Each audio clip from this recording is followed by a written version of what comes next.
Catholic worker, and Mary House for having us here. I think it's especially important that religious groups take on this issue of 9/11 truth. So, thanks for being here. Oh, I'd like to point out too that Ian, where are you? Of religious leaders for 9/11 truth has some petitions. There's a group of religious leaders for 9/11 truth that have gotten together around the country. And that's a site worth checking out in terms of bridging issues of the analytics of the case, critiquing the official story. Okay, critiquing the official story and a spiritual base of, critique.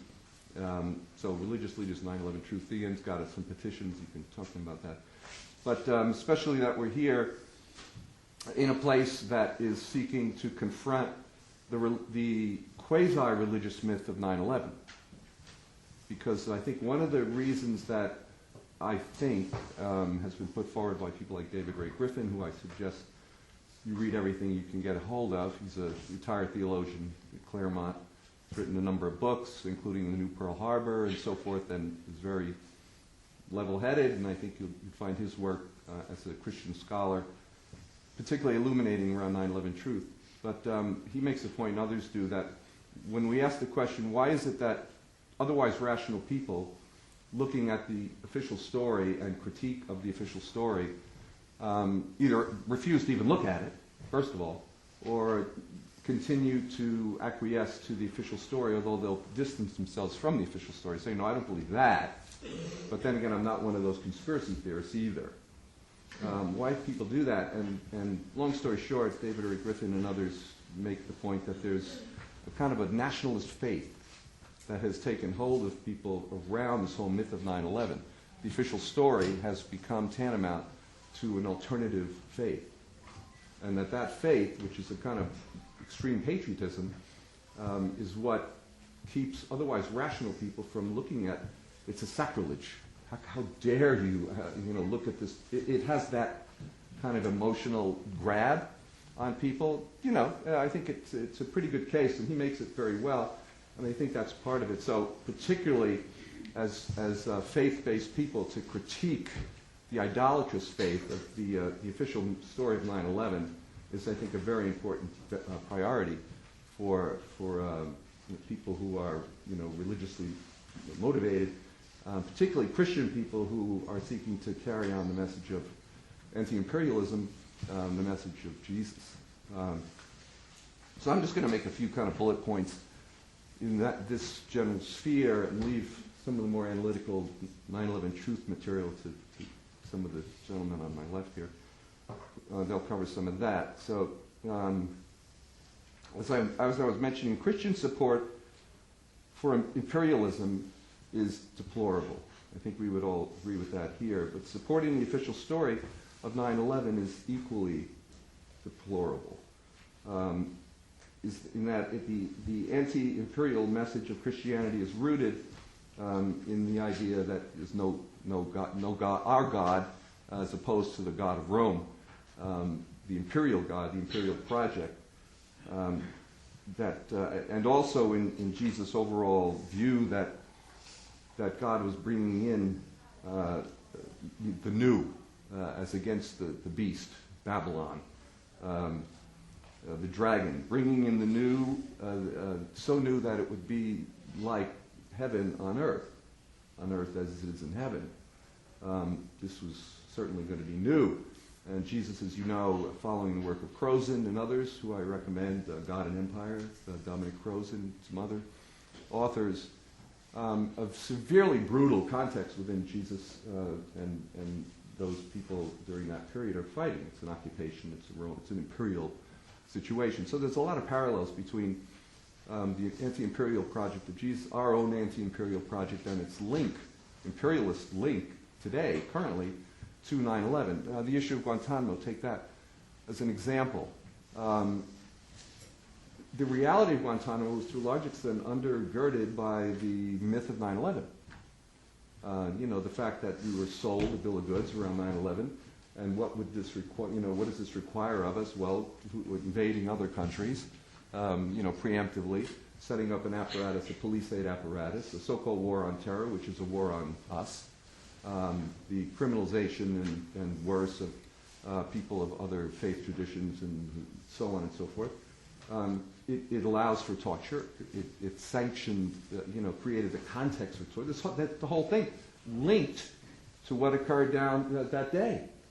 So the importance of the various struggles around these torture centers, a whole host of issues related to the so-called war on terror, I'm using in quotes, are linked to the myth of 9/11, and so forth. That gives you a hint of the critical importance of getting a hold of this issue, which our blind patriotism has forced us not to want to look at, or to point fingers at others and call them conspiracy nuts, and so forth and so on. So I say to the anti-war movement, stop being so patriotic. Begin to look at some of the questions that Sander and Les and a lot of people around this country and world have been raising around what went down there, and don't take as though it's not a serious, it's worthy of study, because it certainly is. It undergirds so much of what is occurring right now, and may have the implications of 9/11 truth could very well impact positively in terms of our struggle. Just briefly on that, the idolatrous supporting of the imperial project, which is to support and worship a god of violence, is to support the actions of the demonic. Putting a human face on evil. In other words, what is evil? We can speak of evil symbolically, or it's some sort of generalized thing, or something like that. 9/11, which I believe is a false flag U.S. military operation, which others kind of take my word for it right now, but if you look at some of the material, maybe you'll kind of begin to see that, is literally the demonic made real.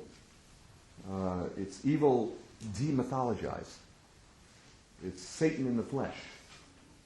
It brings about a non-mythological notion of the demonic as the incarnation of evil itself.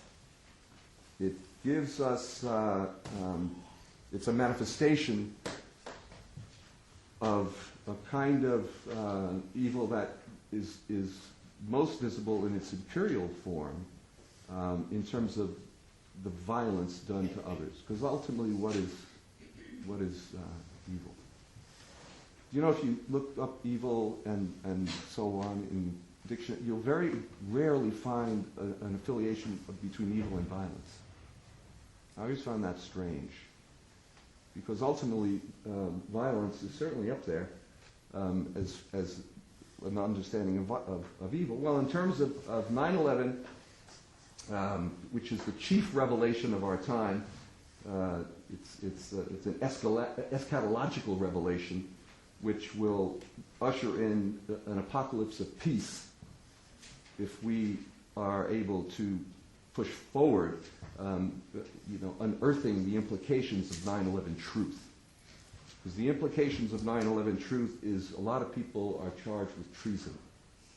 The implications of 9/11 truth is that there is a constitutional crisis. The implications of 9/11 truth is that the ideological, symbolic, mythological, fraudulent basis of torture as rational and reasonable, well, we have to get those terrorists. They killed all those people. You'd be surprised how much this undergirds a lot of the insanity that's going on. Insanity is only insanity if you get outside of it, and you have perspective to see it. Otherwise, it's what R.D. Laing used to call the paradox of the whole with the W. It's all crazy. It doesn't seem crazy. It becomes rationalized and normalized. So in any case, I don't want to go too much longer here. I just wanted to bring some of this up. The other thing finally, that I think that 9/11 truth allows for as a dynamic process as we get, it moves, as we move into it and begin to see things more clearly and recognize the signs of the times, is this Nigerian boy. Suddenly, these people come along, and it's because the lie of 9/11 is an ongoing lie.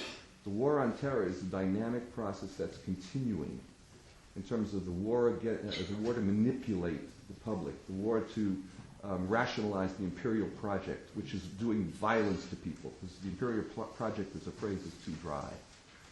It's blowing kids up in their sleep with these demonic drone planes flown out of the Midwest somewhere or something like that. It's a pathology that can only be linked, as I alluded to a god of violence, to an alternative god whose primary revelation and myth is the lie of 9/11.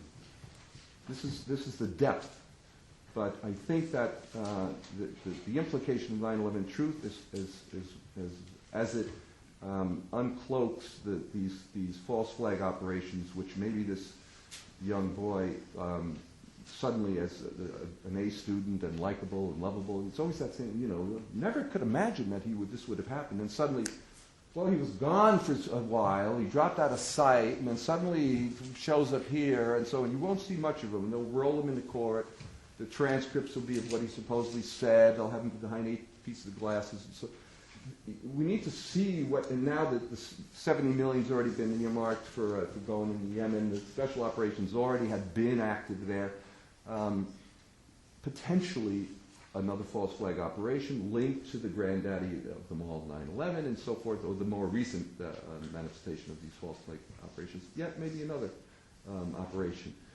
But the other side is that when we come clear with this truth and so many other truths, because the truth of 9/11 is just linked to one truth, the truths were spoken about in terms of what's really going on in Guantanamo and all the work that all of you have done to expose, just give us some truth, as Lenin used to say, right, is so important.